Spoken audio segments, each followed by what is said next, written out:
जिंदगी कभी भी एक ही डगर के ऊपर हमवार नहीं चलती है। इसमें उतार और चढ़ाव भी आते हैं, इसमें गमियां और खुशियां भी आती हैं। लेकिन अगर मुश्किल दौर में आपका कोई अपना और आपका कोई रिश्ता आपके साथ खड़ा हो जाए तो यकीन माने वो मुश्किल मुश्किल नहीं रहती और वक़्त जो है बड़ी ही आसानी के साथ कट जाता है।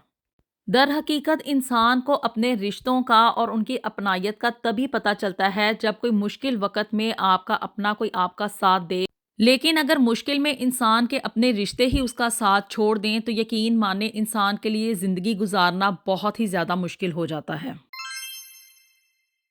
बिस्मिल्लाहिर्रहमानिर्रहीम, अस्सलाम वालेकुम एवरीवन। एक नए दिन और एक नए व्लॉग का आगाज़ करने जा रहे हैं और जी आज की इस वीडियो में मैं जो आप लोगों के साथ एक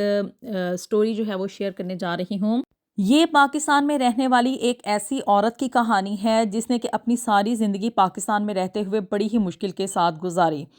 बतूल बेगम पाकिस्तान में एक मिडिल क्लास से ताल्लुक़ रखने वाली औरत थी जिसकी कि दो बेटियां थीं और शौहर उसका वफ़ात पा चुका था। बतूल बेगम ने बड़ी ही मेहनत के साथ और मुश्किल के साथ अपनी दोनों बेटियों को जवान किया और जब उनकी शादी की वक़्त आ गया तो फिर उसने पहली उसकी यही कोशिश थी कि मैं बड़ी ही अर्ली एज में ना शादी कर लूँ, यानी कि 18-20 साल की उम्र तक उसकी कोशिश थी कि बस ना मैं अपनी बेटियों की शादी कर दूँ और अपना ये फ़रीज़ा पूरा कर दूँ। अब जी बतूल बेगम आप अंदाज़ा कर सकते हैं कि मिडिल क्लास से ताल्लुक़ रखने वाली एक अकेली औरत पाकिस्तान में रहते हुए अपनी दो बेटियों की परवरिश उसने किस कदर मुश्किलात में रहते हुए की होगी। घर में रहते हुए वो लोगों के कपड़े भी सिलाई करती थी और साथ ही साथ वो लोगों के बच्चों को पढ़ाती भी थी, यानी कि शाम के टाइम में वो लोगों को ट्यूशन भी दिया करती थी। और इस तरह से करके उसने बस अपने घर का एक निज़ाम चलाया हुआ था कि बस घर में बैठ के घर की चार दीवारी के अंदर अल्लाह उसको इज़्ज़त की रोटी दे रहा था और उसने अपनी दोनों बेटियों की परवरिश बड़े ही अच्छे तरीके से की, उनको पढ़ाया लिखाया भी और जब उनकी शादी की उम्र आ गई तो सादगी के साथ उनकी शादी का फ़रीज़ा भी सर अंजाम दिया। उसने अपनी बड़ी बेटी की शादी का जब रिश्ता वगैरह ढूंढना शुरू किया तो अल्लाह की करनी ऐसी हुई कि आप कह लें कि उसके सब्र का उसको फल मिला, या आप कह लें कि उसके लिए एक आजमाइश थी कि भी उसकी जो बड़ी बेटी के लिए रिश्ता आया ना वो लड़का था यहाँ पे यूके का रहने वाला। अब जी बतूल बेगम बड़ी ही खुश हुई कि भी मेरे सब्र का और जो मैंने मेहनत की उसका नतीजा अल्लाह ने मुझे इस शक्ल में दिया है कि मेरी बेटी जो है अब एक खुशहाल ज़िंदगी गुजारेगी। और जी बतूल बेगम ने जो था ना, यानी कि बस आंखें बंद किए हुए ना उस रिश्ते के लिए फ़ौरी तौर पर हाँ कर दी। अंदर से मकसद ये था कि एक तो बेटी की शादी हो जाएगी और दूसरा ये कि भी वो मुल्क से बाहर चले जाएगी, यानी कि यूके चली जाएगी, वहाँ पे एक अच्छी खुशहाल ज़िंदगी गुजारेगी और इसको कभी भी ज़िंदगी में तंगदस्ती का सामना नहीं करना पड़ेगा। बस जी चट मंगनी और पट ब्याह वाली बात हुई, यानी कि आनन फानन उसने अपनी बड़ी बेटी के रिश्ते के लिए हाँ कर दी। इधर से रिश्ता आया, उधर से हाँ की और फिर शादी की रसूमात हुई और जी उसकी जो बड़ी बेटी मारिया थी ना वो यहाँ पे यूके में शादी करके आ गई। बड़ी बेटी के शादी का फरीज़ा सर अंजाम देने के बाद अब बतूल बेगम की कोशिश थी कि मैं अपनी छोटी बेटी की भी शादी जो है ना वो इसी तरह से कोई अच्छा रिश्ता ढूंढ के ना बस जल्द अज जल्द कर दूं ताकि मेरा सर पे जो बोझ है ना वो उतर जाए और ज़िंदगी का कोई भरोसा नहीं है। खैर जी अब वक़्त गुजरता गया और एक साल के अंदर अंदर उसने अपनी छोटी बेटी की भी शादी जो थी ना वो पाकिस्तान में एक अच्छी यानी कि मिडिल क्लास फैमिली देख के कर दी। उसको ये था कि शायद बड़ी बेटी की तरह उसकी छोटी बेटी के लिए भी कोई बहुत ही अच्छा रिश्ता आ जाएगा। लेकिन उसको बस एक मिडिल क्लास फैमिली का ही एक अच्छा लड़का जो था ना, यानी कि वहाँ पे रहने वाला पाकिस्तान में, उसके साथ उसने अपनी छोटी बेटी की शादी कर दी। अब जी दोनों बेटियों की शादी हो जाने के बाद बतूल बेगम की उम्र काफ़ी ज़्यादा हो चुकी थी। अब उसको बिनाई भी इतनी ज़्यादा नहीं रही थी, इसलिए उसने लोगों के कपड़े वगैरह सिलाई करने छोड़ दिए। सिर्फ शाम के टाइम में बस बच्चों को थोड़ी बहुत ट्यूशन वगैरह पढ़ा दिया करती थी। चूँकि अब वो घर में अकेली रह गई थी और अकेलापन जो होता है इंसान के लिए काटना बहुत ज़्यादा मुश्किल हो जाता है। और बतूल बेगम अब कुछ-कुछ बीमार भी रहने लगी थी और कुछ ही अरसे के अंदर, यानी कि उसकी छोटी बेटी की शादी को भी अभी ये 6 ही माह हुए थे जबकि उसको पता चला कि उसको कैंसर का मर्ज़ लाहक हो गया है। ये खबर बतूल बेगम और उसकी दोनों बेटियों के लिए उन पे क़यामत की तरह ही टूटी थी, क्योंकि उन बेटियों ने कभी बाप की शफ़क़त तो देखी नहीं थी, उनके लिए उनकी माँ ही सब कुछ थी। तो जी अब बतूल बेगम उसका पाकिस्तान में रहते हुए ना अकेली का घर में गुजारा मुश्किल हो चुका था और बुढ़ापा और बीमारी की वजह से उसके लिए अब ये मुमकिन नहीं रहा था कि मज़ीद मेहनत करके या मुशक्क़त करके वो जो है ना वो पैसा कमाए और उसके साथ अपना दो वक्त की रोटी को चला सके। خیر جی، اب اس کی بڑی بیٹی جو تھی اس کی شادی ایک اچھے گھرانے میں ہوئی تھی، یعنی کہ صاحب اقتدار لوگوں میں ہوئی تھی، اور یہاں پہ یوکے میں وہ یہاں پہ اپنے شوہر کے ساتھ رہ رہی تھی۔ اس نے اپنے شوہر سے بات کی کہ میری ماں جو ہے نا وہ بیمار ہے، اور اس کے پاس وہاں پہ رہنے کے لیے یعنی کہ گزارا بڑی ہی مشکل کے ساتھ ہو رہا ہے۔ میری یہ خواہش ہے کہ میں اپنی ماں کا علاج جو ہے نا وہ یہاں پہ کرواؤں تاکہ وہ تندرست ہو جائے، اس کے بعد جو ہے نا وہ یہاں سے چلی جائے گی۔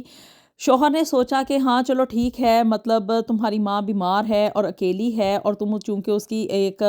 واحد سہارا ہو، تو تم اس کو یہاں پہ یوکے میں بلا لو۔ شوہر نے پہلے تو مروتاً، یا آپ کہہ لیں کہ بھی رکھ رکھا میں آ کے، یا بیوی کے دل رکھنے کے لیے اس نے ہاں کر دی کہ تم اپنی ماں کو یہاں پہ بلا لو، لیکن جب اس کی ماں کو آئے ہوئے یہاں پہ کچھ مہینے گزر چکے تھے، اس کے بعد جو تھا نا اس کے شوہر کے لیے یہ سب کچھ برداشت کرنا بہت زیادہ مشکل ہو چکا تھا۔ یعنی کہ یہاں پہ آپ کو پتہ ہے کہ یوکے میں جتنے بھی لوگ رہتے ہیں نا، جتنے بھی پاکستانی ہیں، ان کے اندر یہ ایک بات پائی جاتی ہے کہ بھی گزارا بڑی ہی، یعنی کہ آپ کہہ لیں سب کو کام کرنا پڑتا ہے، اور جو یہاں کے حالات ہیں نا اس کے پیش نظر یہ ہے کہ سب کو کام کرنا پڑے گا، گزارا بڑی مشکل سے ہوتا ہے، کاسٹ آف لیونگ انکریز ہونے کی وجہ سے لوگ جو ہیں وہ بڑی ہی مشکل کے ساتھ یہاں پہ سروائیو کرتے ہیں۔ اب جی ماریا یہاں پہ اپنی ماں کا علاج بھی کروا رہی تھی، اور اس کے رہنے سہنے کا خرچہ بھی برداشت کر رہی تھی، یعنی کہ اس کے گھر میں جو آ کے رہنے سے اخراجات بڑھ گئے تھے، کھانے پینے کا خرچہ بڑھ گیا، اور اسی طرح سے باقی کے بھی اخراجات جو تھے وہ بڑھ گئے تھے۔ اس کی وجہ سے اس کا شوہر جو تھا نا اب بہت زیادہ اوں آ کرنا شروع ہو گیا تھا کہ بھی میرے اوپر بہت زیادہ بوجھ پڑنا شروع ہو گیا ہے، تمہاری ماں کی دوائیاں بھی آ رہی ہیں، اور اس طرح کی سچویشن جس کی وجہ سے وہ ہر بات کے اوپر نا ماریا کو یہی جتانے کی کوشش کرتا تھا کہ تمہاری ماں جو ہے نا وہ میرے اوپر ایک ایکسٹرا بوجھ پڑ گئی ہے، یعنی کہ میں یہاں پہ تمہارا بھی خرچہ اٹھاؤں، اپنے بچوں کا بھی خرچہ اٹھاؤں، اور اس کے علاوہ اب میرے اوپر سونے پہ سہاگا یہ ہے کہ بھی ایک ایکسٹرا برڈن پڑ گیا ہے یہاں پہ یوکے میں رہتے ہوئے۔ پہلے ہی اخراجات اتنے زیادہ ہیں، اور میں اب اس بوڑھی عورت کا بھی خرچہ اٹھاؤں جو کہ بیمار ہے، اور اس کی دوائیوں کا خرچہ وہ بھی بہت زیادہ ہے، تو یہ سب کچھ میرے لیے کرنا بہت زیادہ ناممکن ہو چکا ہے۔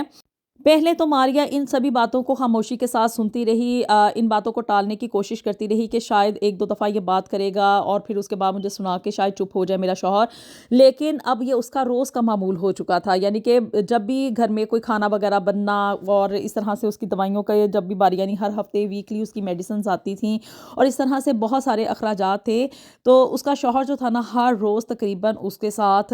کھانے کی ٹیبل پہ اس کی یہی بحث ہو رہی ہوتی تھی کہ بھی گھر کا خرچہ بہت زیادہ ہو گیا ہے۔ ایک روز اسی طرح ان دونوں کی آپس میں تکرار ہو رہی تھی، اور یہ ساری باتیں جو تھی نا وہ ماریا کی ماں یعنی کہ بطول بیگم نے اپنے کانوں سے خود سن لیں کہ اس کا داماد بڑی ہی بے رخی کے ساتھ اس کی بیٹی کو اس کی تذلیل کر رہا تھا، اور صرف اس وجہ سے کہ بھی تمہاری ماں یہاں پہ آ کے رہ رہی ہے اور میرے اوپر ایک بوجھ بن چکی ہے، 6 ماہ سے میں اس کا خرچہ اٹھا رہا ہوں، اور اس طرح کی باتیں کہ بھی وہ یہاں پہ رہ کے کھانا پینا کر رہی ہے، اس کی دوائیوں کے اخراجات ہیں، اور دیگر جو بھی یہاں پہ رہنے کے اخراجات ہیں، سب کے سب جو ہے نا وہ میں اٹھا رہا ہوں، آخر میں تم لوگوں کے لیے کوئی گدھا ہوں جو کہ تم لوگوں نے خرید لیا ہے، یا کوئی اس طرح کی باتیں۔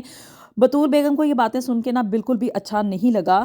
اس نے سوچا کہ یہ اپنی بیوی کے ساتھ تو اس طرح سے بات کر سکتا ہے، لیکن اگر میں خود سے اس کے سامنے جاؤں گی تو ہو سکتا ہے اس کا رویہ بدل جائے، یا میں اگر اس کو سمجھانے کی کوشش کروں گی تو ہو سکتا ہے اس کو میری بات سمجھ میں آ جائے کہ میں یہاں پہ آ کے کوئی شوقیہ نہیں بیٹھی ہوں، یا یہ کہ مجھے یہاں پہ یوکے میں رہنے کا کوئی شوق ہے، بس میری مجبوری ہے کہ میں ایک تو بیمار ہو چکی ہوں، اور دوسرا پاکستان میں میرے پاس کوئی سہارا نہیں ہے، میں تو اسے اپنا گھر سمجھ کے اپنی بیٹی کے پاس آ کر رہنے لگ گئی تھی۔ بطول بیگم نے جب یہ ساری باتیں ماریا کے شوہر سے کی تو یقین مانے بجائے اس کے کہ وہ شرمندہ ہوتا، یا یہ کہ بھی وہ کوئی سوری یا ایکسکیوز کرنے کی اپنی ساس سے کوشش کرتا، وہ بڑے ہی دھڑلے کے ساتھ اپنی ساس کی آنکھوں میں آنکھیں ڈال کر اس نے ان ساری باتیں گنوائیں کہ بھی تمہیں یہاں پہ آئے ہوئے اتنا عرصہ ہو گیا ہے، پہلے تمہارا ویزا لگوایا، پھر تمہیں یہاں پہ لے کر آئے، تمہیں رہنے کے لیے گھر دیا، تمہیں یہاں پہ کھانا کھلایا، اور اس کے علاوہ یہ کہ بھی تمہارے بیماری کے اخراجات بھی اٹھائے، یہاں پہ دوائیاں اتنی مہنگی ہیں، یہاں کا علاج اتنا مہنگا ہے، تمہیں یہ ساری سہولیات ہم نے یہاں پہ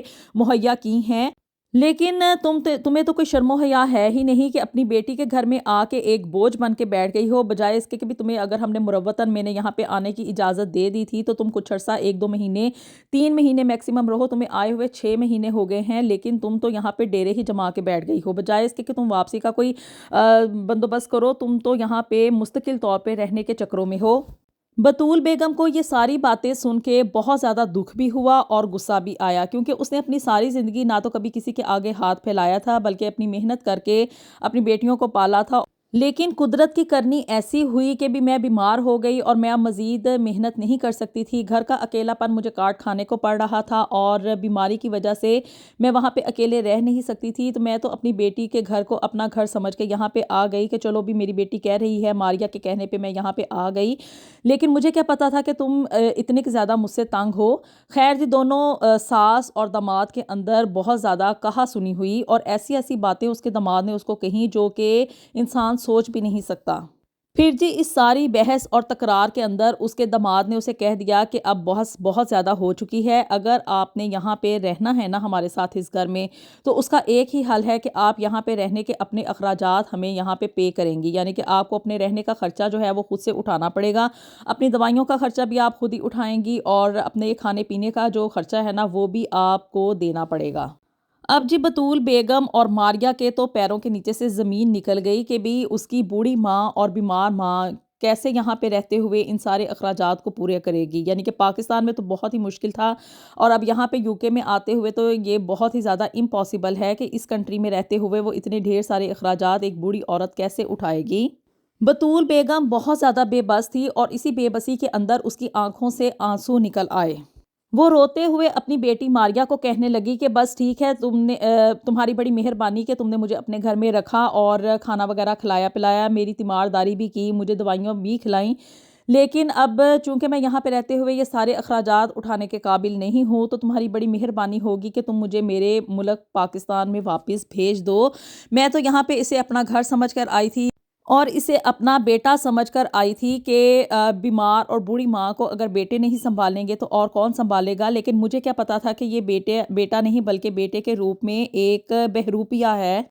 तो तुम्हारी बड़ी मेहरबानी होगी कि तुम मुझे वापस पाकिस्तान भेज दो। ये सुनना था उसके मारिया के शौहर का। उसने कहा कि भी हमारे पास तो अब टिकट के भी पैसे नहीं हैं कि भी हम तुम्हारे ऊपर अब वापसी का टिकट जो है ना वो तुम्हें करवा के दें। बेहतर यही होगा कि तुम अपना सामान उठाओ और इस घर से जाओ और वापसी का रास्ता भी अब खुद ही तलाश करो। उसने इतनी बेदर्दी के साथ और संगदिली के साथ मारिया के शौहर ने अपनी सास का सामान उठाया और उठा के उसको दरवाजे से बाहर फेंक दिया और साथ ही धक्के दे के अपनी सास को भी घर से बाहर निकाल दिया। और साथ में बदतमीज़ी के साथ अब बतूल बेगम को ये भी कहा कि अब हमारे पास तुम्हारी वापसी के लिए कोई टिकट नहीं है। अगर तुमने पाकिस्तान जाना है तो खुद ही चली जाओ, यहाँ पे पुलिस को कॉल करो और पुलिस आएगी और तुम्हें यहाँ से पाकिस्तान की वापसी के टिकट खुद ब खुद करवा देंगे। सबसे आसान और सस्ता हाल मेरे पास यही है। और अगर तुम्हें यहाँ पे अपनी बेटी को रखना है तो ठीक है, वरना बड़ा ही दरवाज़ा खुला है और तुम अपनी बेटी को भी अपने साथ लेकर जा सकती हो। बतूल बेगम के लिए ये सारी बातें जो थी वो नाकाबिले यकीन थीं। यानी कि उसको बिल्कुल भी यकीन नहीं आ रहा था कि उसका दामाद उसके साथ इतनी की ज़्यादा बदतमीज़ी के साथ पेश आ सकता है और उल्टा उसको धमकी भी दे रहा था कि तुम अपनी बेटी को भी अपने साथ ले जाओ। वो इन सारी बातों से डरते हुए उसने वहाँ से फ़ौरी तौर पे अपना सामान उठाया और नज़दीक ही जो एक पुलिस स्टेशन था वहाँ पे जाके उसने मदद के लिए अपील की। बहरहाल जी, बेचारी गरीब औरत और एक बेसहारा औरत जो कि इस मुल्क में अकेली थी, उसके पास अब और कोई रास्ता नहीं था सिवाय इसके कि वो पुलिस के पास जाके ये कहती कि भी आप मुझे वापसी मेरे मुल्क की तरफ करवा दें। लेकिन उसकी दरिया दिली ये थी कि उसने अपनी बेटी का घर ख़राब करने की कोशिश नहीं की। यानी कि उसके दामाद ने उसके साथ जो भी बदसलूकी की और जो भी उसको ताने वगैरह दिए ना, उसने उस बारे में पुलिस को कुछ भी नहीं बताया। अगर वो बता देती तो यकीनी तौर पे उस आदमी के ऊपर, यानी कि मारिया के शौहर के ऊपर डोमेस्टिक अब्यूज़ का केस हो जाना था। उसने बस इसी में ही अल्लाह की रज़ा समझी और वहाँ से पाकिस्तान वापसी का टिकट लिया और पाकिस्तान वापस आ गई। लेकिन उसके दिल के अंदर एक बहुत ही बड़ी खलिश रही और उसको इस बात का यकीन हो गया कि रिश्ते जो हैं वो सिर्फ़ और सिर्फ़ मतलब के होते हैं। उसको बहुत ज़्यादा अफ़सोस था और दुःख था कि उसने अपनी बेटी को अपने ही हाथों एक ऐसी दोज़ख में धकेल दिया है जहाँ पे ना तो वो ज़िंदों में शामिल होगी और ना ही मुर्दों में शामिल होगी। यानी कि उसके लिए बहुत ज़्यादा तकलीफ़ दे बात थी, ना सिर्फ़ बतूल बेगम के लिए बल्कि मारिया के लिए भी ये बात बहुत ज़्यादा दुःख का बायस थी कि वो अपनी माँ को अपने पास ना रख सकी और ना उसकी खिदमत कर सकी, सिर्फ़ और सिर्फ़ अपने शौहर की सख्तियों की वजह से। और ये सब कुछ बतूल बेगम के लिए नाकाबिले यकीन था। बहुत ज़्यादा वो दुख में और तकलीफ़ में मुब्तला थी। पाकिस्तान आने के तकरीबन 1 माह के बाद उसकी वफ़ात हो गई और यूँ वो इस दुनिया से ही चली गई। ماریہ کے اس سخت مزاج شوہر نے اس کو اپنی والدہ کی وفات کے اوپر بھی پاکستان نہیں آنے دیا اور اس کو یہ کہا کہ اگر تم پاکستان گئی تو بس پھر وہیں پہ رہنا، تمہارے لیے واپسی کا کوئی بھی راستہ کھلا نہیں ہوگا۔ اور یوں بیچاری بطول بیگم رشتوں کے ہاتھوں ڈسی ہوئی اس دنیا سے دکھ اور تکلیف میں یہاں سے اس دنیا سے چلی گئی۔ نہ صرف وہ اس دنیا سے چلی گئی بلکہ اس کو اس بات کا بھی افسوس تھا کہ اس نے اپنی بیٹی کی زندگی جو ہے نا وہ اپنے ہی ہاتھوں سے تباہ کر ڈالی تھی۔ تو جی یہ تھی کہانی بطول بیگم کی، جس نے کہ یوکے میں آ کے رشتوں کے اصلی روپ بھی دیکھے اور رشتوں کے اوپر سے اس کا اعتبار بھی اٹھ گیا۔ ان چند ماہ میں جو کہ اس نے یہاں پہ یوکے میں گزارے، اس نے زندگی کا ایک ایسا روپ دیکھا تھا کہ جو کہ شاید وہ پاکستان میں رہتے ہوئے کبھی اس کے بارے میں سوچ بھی نہیں سکتی تھی۔ چلیں جی، تو ملیں گے آپ سے نیکسٹ ویڈیو میں with something new and something very interesting. Until then, اللہ حافظ۔